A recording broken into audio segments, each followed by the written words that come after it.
আমি আমাদের এলাকার স্থানীয় বাজার থেকে মাশরুমগুলো কিনে নিয়ে এসেছি। আমাদের স্থানীয় বাজারে মাশরুমগুলো এভাবেই প্যাকেট করে বিক্রি হয়।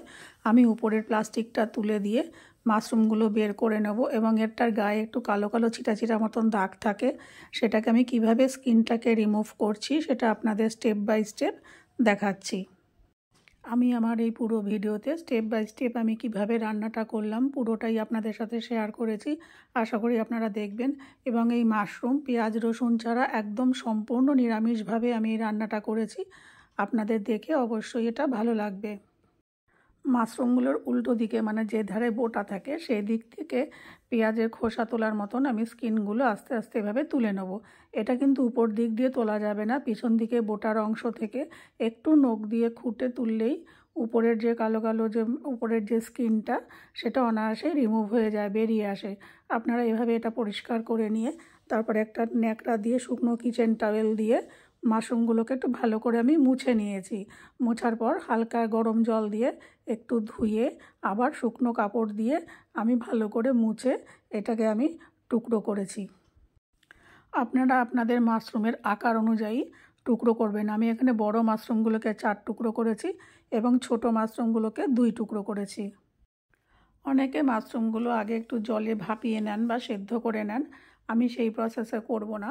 আমি ভালো করে ধুয়ে মুছে নিয়ে এগুলোকে ছোট টুকরো করে তেলে ভেজে রান্না করব। আশা করি আপনাদের ভিডিওটা ভালো লাগবে এবং একদিন অবশ্যই এই রান্নাটি আপনারা বাড়িতে ট্রাই করবেন। আমি মাশরুমগুলো ভালো করে ধুয়ে মুছে কেটে একটা বোলে ট্রান্সফার করে নিয়েছি। এবারে দিয়ে দিলাম সামান্য হলুদ, সামান্য লঙ্কা গুঁড়ো, সামান্য লবণ ও কিছুটা গরম মশলা গুঁড়ো ও সামান্য তেল, 1 চামচ মতন তেল। আপনারা এই মশলাগুলো আপনাদের মাশরুমের পরিমাণ ও আপনাদের নিজেদের স্বাদ অনুযায়ী মেশাবেন।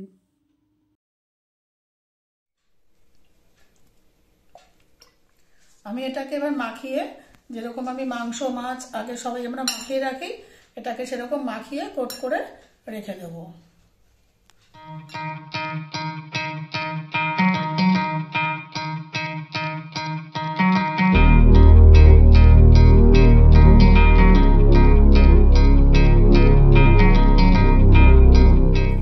আমি নিয়েছি 2টো টমেটো, সাদা তিল, পোস্ত, কাজু বাদাম আর নিয়েছি 4 মগজ। এপাশে নিয়েছি আদা আর কাঁচা লঙ্কা। আমি এগুলো একসাথে পেস্ট করে ফিরে আসছি।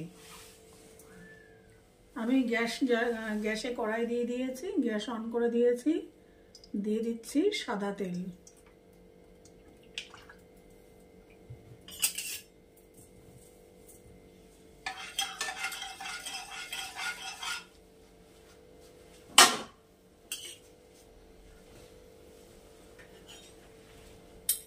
তেলটা এবার গরম হবে। এবারে আমি দিয়ে দেব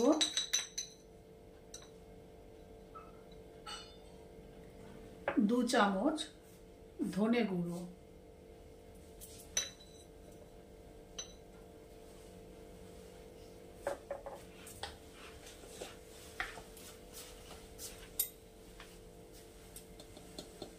অল্প একটু সামান্য একটু দিলাম হলুদ গুঁড়ো।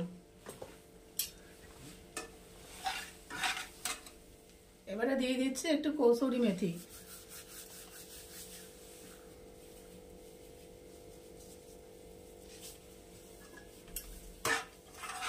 ভালো করে ভেজে নেব, লো ফ্লেমে, লো হিট দিয়ে ভালো করে মশলাটা ভেজে নেব।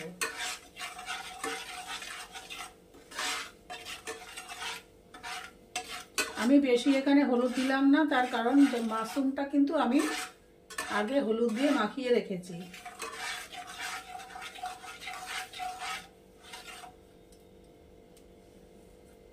এবারে দিয়ে দেব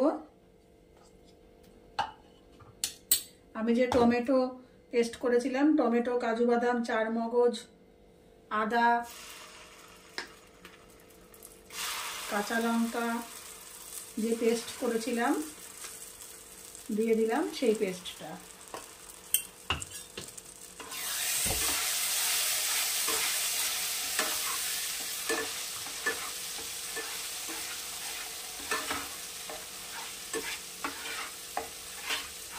একটু লো ফ্লেমে আমি এটাকে কষিয়ে নেব।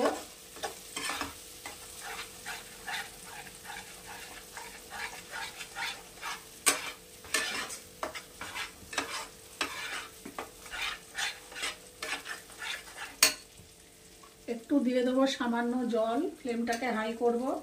মশলাটা কষানোর জন্য দিয়ে দিলাম জল।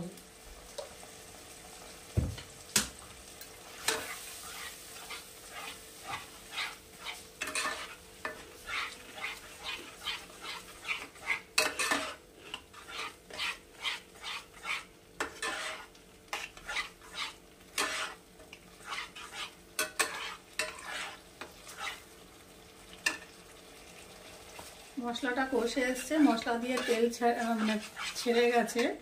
আমি দিয়ে দেবো 2 চামচ টক দই।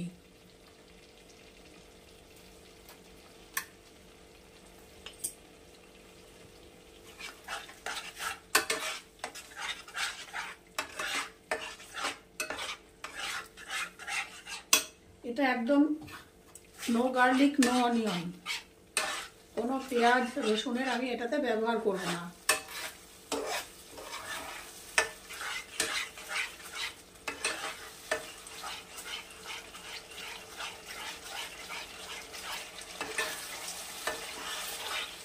আবার একটু ভালো করে কষিয়ে নেব।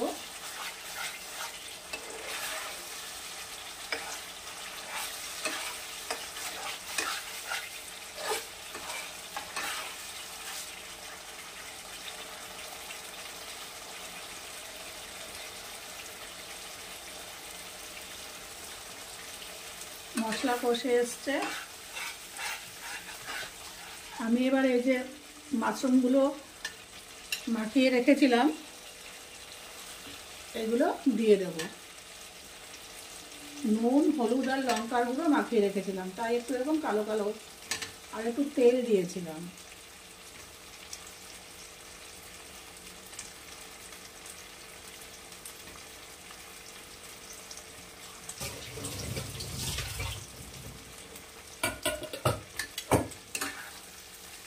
এবার ফ্লেম আমি একদম কমিয়ে দেবো, কমিয়ে দিয়ে মাশরুমটাকে পুরো ভাজা ভাজা করবো।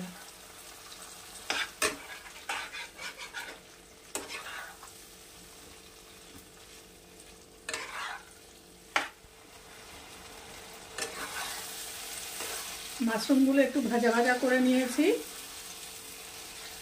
এবার এখানে আমার একটু লবণ দরকার, আমি দিয়ে দেব আমার পরিমাণ মতো, স্বাদ অনুযায়ী হাফ চামচের কম দেই, যদি লাগে আবার পরে দেব।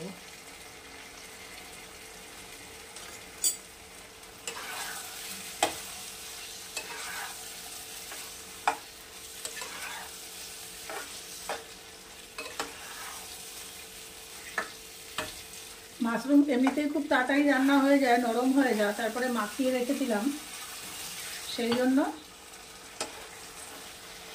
এটা আরো তাড়াতাড়ি নরম হয়ে যাবে।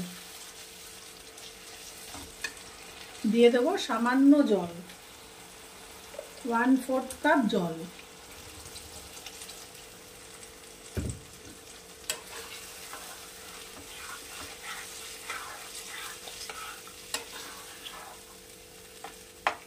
এবারে এই ঝোলটা ফুটে উঠবে।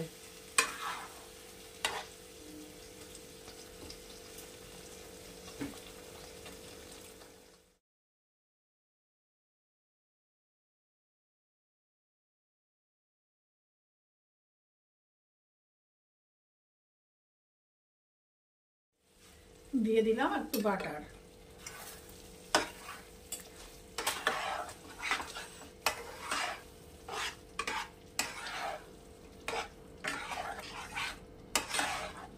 নামানোর আগে দিয়ে দেব কেটে রাখা ধনেপাতা।